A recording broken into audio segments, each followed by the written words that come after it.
Welcome আমাদের চ্যানেলে তোমাদের স্বাগত। আজকে আমরা আলোচনা করব কিউবা ক্ষেপণাস্ত্র সংকট সম্পর্কে।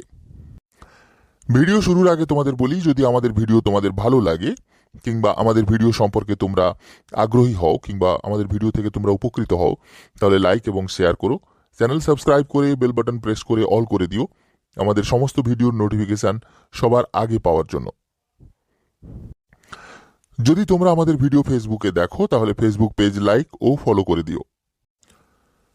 কিউবা 1898 খ্রিস্টাব্দে স্পেনের কাছ থেকে স্বাধীনতা ছিনিয়ে নেওয়ার পর উন্নতির লক্ষ্যে মার্কিন মুখাপেক্ষী হয়ে পড়ে।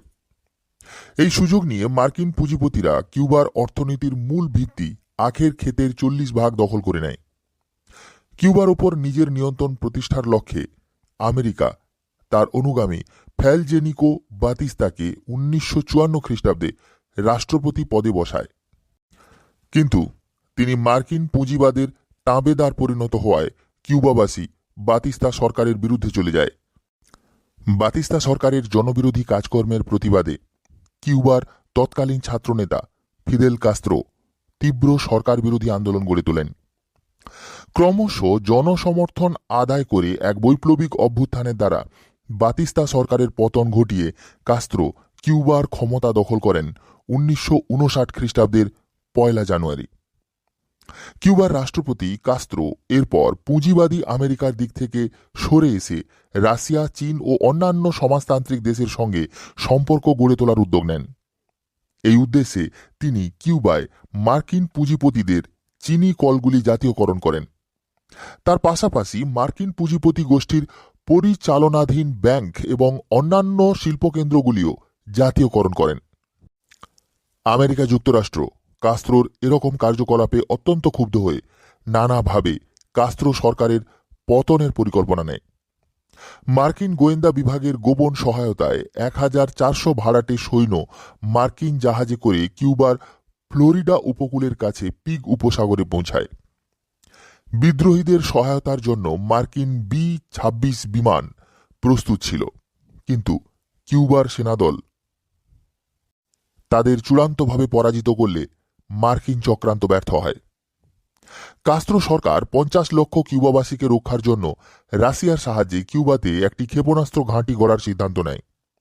1962 খ্রিস্টাব্দের প্রথম দিকে কিউবার রাষ্ট্রপতি ফিদেল কাস্ত্রো রাশিয়া থেকে মাঝারি পাল্লার ক্ষেপণাস্ত্র গোপনে আমদানি করে কিউবাতে প্রতিস্থাপন করেছিলেন। 1962 খ্রিস্টাব্দের অক্টোবর মাসে আমেরিকা তার গুপ্তচর বিমানের তোলা ছবি থেকে জানতে পারে যে কিউবায় সোভিয়েত ইউনিয়ন একটি ক্ষেপণাস্ত্র ঘাঁটি তৈরি করেছে। কিউবা আমেরিকার দক্ষিণ সীমা ফ্লোরিডা থেকে মাত্র 150 কিলোমিটার দূরে অবস্থিত, কাজেই এখান থেকে নিক্ষিপ্ত ক্ষেপণাস্ত্র যুক্তরাষ্ট্র সহ সমস্ত পশ্চিম গোলার্ধের নিরাপত্তাই ব্যাহত করতে পারে। কিউবায় রাশিয়ার এই প্রথম ক্ষেপণাস্ত্র ঘাঁটিটি তৎকালীন মার্কিন প্রেসিডেন্ট কেনেডিকে অস্থির করে তোলে। কাল বিলম্ব না করে বিচলিত কেনেডি কিউবায় আর কোনো ক্ষেপণাস্ত্র যাতে প্রবেশ করতে না পারে সেজন্য তার চতুর্দিকে নৌ অবরোধের আদেশ দেন। সেই সঙ্গে 1962 খ্রিস্টাব্দের 22 অক্টোবর এক বেতার ঘোষণা মারফত বিশ্ববাসীকে এই ব্যবস্থার কথা জানিয়েও দেন। তিনি আরও ঘোষণা করেন যে কিউবাগামী সমস্ত জাহাজ, এমনকি সোভিয়েত জাহাজও যথাযথ অনুসন্ধানের পরই কিউবায় ঢোকার অনুমতি পাবে।